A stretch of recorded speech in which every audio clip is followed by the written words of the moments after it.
Every fantasy world has its demons, sometimes figuratively, but often literally. They will lurk in the shadows, wage wars against humans, and they serve as convenient embodiments of evil. But in Frieren, Beyond Journey's End, demons are something else entirely.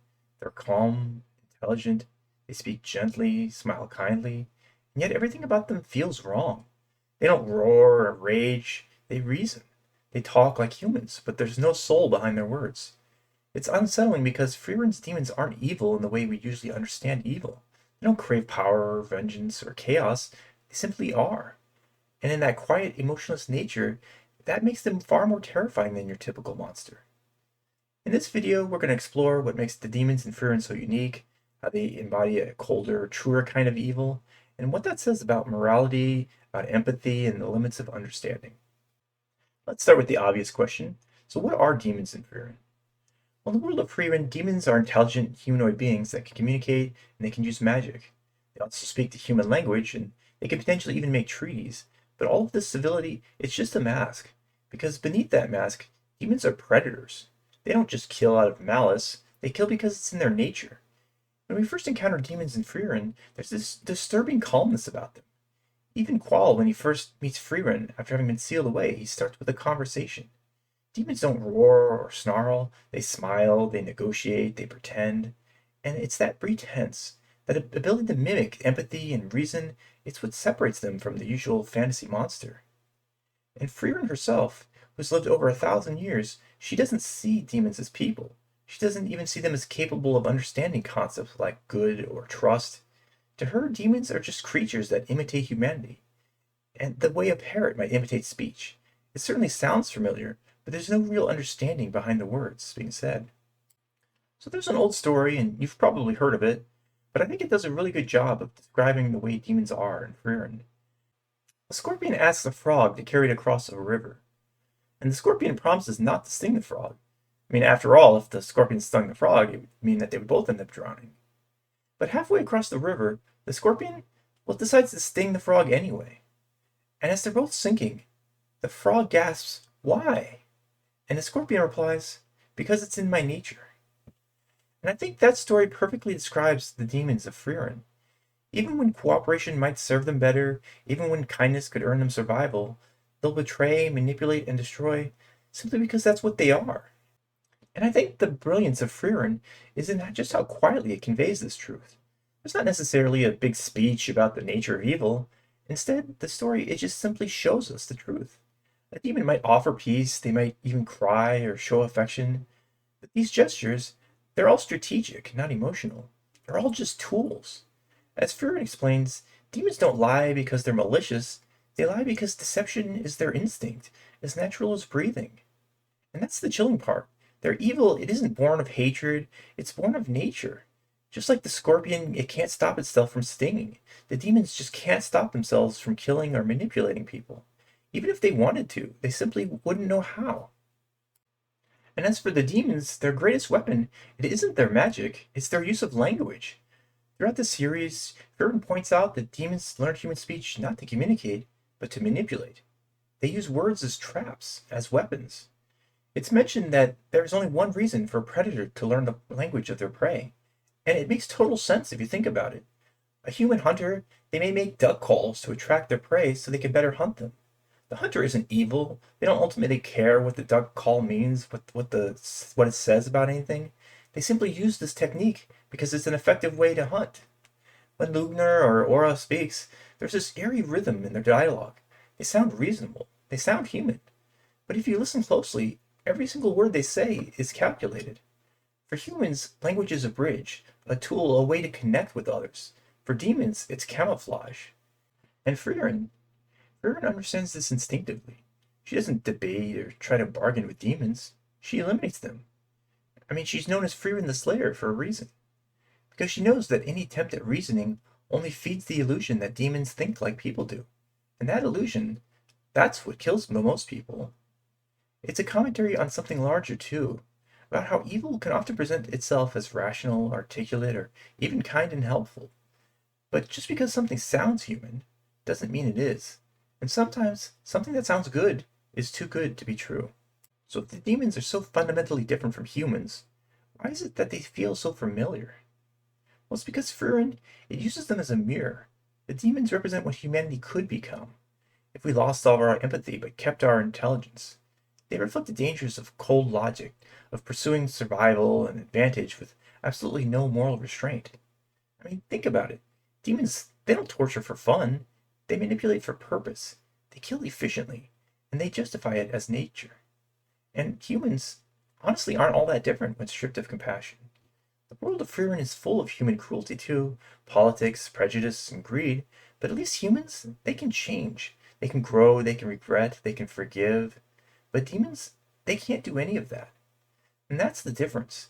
That capacity for moral evolution. It's what separates a sentient species from a moral one. And in this way, Frieren's demons, they aren't villains. They're more of like warnings. They show us what happens when intelligence exists without empathy, when instinct overrules morality. It shows us when the scorpion ends up winning. And what makes all of this even more poignant is that it comes from Frieren's perspective. After all, she's not a human either. She lived for centuries, and her emotions, they move at a glacial pace. She's detached, analytical, and often indifferent to human suffering, and yet she chooses to care. And that's the contrast that defines her as a character. She's someone who could be like the demons, but isn't. Frieren understands the danger of confusing intelligence with morality because she's seen the consequences firsthand. She's watched generations of humans fall for the demon's act, for their smiles, their false empathy, and promises, and she's learned to see through it. But what's tragic is that clarity, it also isolates her. She can't believe in coexistence because she knows what demons truly are. And that knowledge, even though it's true, it also often ends up distancing her from humanity. So in a sense, Frieren's struggles mirror our own, the tension between understanding the world's cruelty and still choosing kindness anyway. Many fantasy stories, they simplify evil. Monsters are bad and heroes are good, but Frieren, it complicates that. It suggests that evil isn't about what you are, it's about what you choose to be. And the horror of demons lies in the fact that they simply can't choose. And that's why the story of the frog and the scorpion fits so perfectly. The scorpion isn't punished for being evil, it's doomed by its very nature. The same way demons are doomed to destruction, not because they're hated or villainous or evil, but because they can't exist in any other way. And maybe that's kind of the saddest part. Because if the scorpion could understand what it did, if it could feel remorse, then maybe it wouldn't sting. But that's what separates demons from humans, the possibility of change. By giving us demons that think but don't feel, Frieren forces us to confront what actually makes something human, and as a result, what actually makes something truly evil. And I know I just talked about how many stories they simplify evil where monsters are bad and heroes are good, but there's also been another trend in recent modern storytelling, especially in Western media. There's been this growing trend of redemption of the monster. And we've seen it across movies, TV, and even anime influenced by Western narrative values. Villains who just need to be understood, creatures who are just acting out of pain or prejudice, monsters who turn out to be victims of circumstance. And I mean, to be fair, those stories they do have their place, and they certainly can be interesting, but they're useful for reminding us of empathy, of the idea that evil can sometimes be born from suffering. But Frieren chooses to walk a different path. It doesn't ask us to pity the demons. It doesn't try to explain away their cruelty with tragic backstories or misunderstood motives. Because in Frieren's world, evil, it doesn't need a reason. It simply is. And that's what makes it so unsettling. And in a way, a lot more honest. When Aura manipulates or Lugner smiles, when a demon pretends to be kind, the series doesn't hint at a hidden heart of gold. It doesn't suggest love or compassion could save them if only somebody just believed in them hard enough. It accepts the terrifying truth that sometimes some beings, and perhaps some aspects of ourselves, simply cannot be redeemed. And that doesn't make Frieren cynical. It makes it clear-eyed. Because the show's heart isn't in redeeming evil, it's in recognizing the goodness where it exists, however small. Frieren herself represents that hope, a being who could have been detached and completely immoral, but she chooses to care about humans. The demons, on the other hand, represents what happens when you entirely remove that choice. And this contrast between the redeemable and the irredeemable, it gives it this unique kind of moral confidence that so many modern stories avoid. It's not afraid to say that some things they're simply wrong. Some acts, they can't be excused or explained away. Some creatures, they can't be saved. And maybe that's okay. Because by refusing to redeem the demons, Frieren leaves that space for humans, for Fern, for Stark, for the people still capable of growth. And in doing so, the series, it doesn't diminish compassion, it protects it. It keeps it sacred rather than universalizing it to the point of meaninglessness. And that's what sets Frieren Beyond Journey's End apart. It's not a story about saving monsters, it's a story about understanding humanity, even in a world that's lost so much of it. So when you think about the demons of Frieren, think about the frog and the scorpion, about the danger of mistaking imitation for empathy, and maybe about how rare it is today for a story to just let evil be evil. Remember that evil doesn't always come with fangs or fire. Sometimes it comes with words and smiles and promises. And yet, in the same world where demons can't change, where Frieren still believes that people can. And that's what makes her story so beautiful, and why Frieren Beyond Journey's End feels less like a tale about defeating evil and more like a meditation on what it means to be good. Well, thank you for watching, and if you enjoyed this deep dive, then I appreciate you liking and subscribing to the video. It really helps the channel grow, and I'd love to hear your thoughts.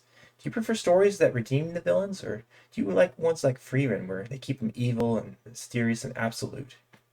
Well, either way, I'll see you in the next video.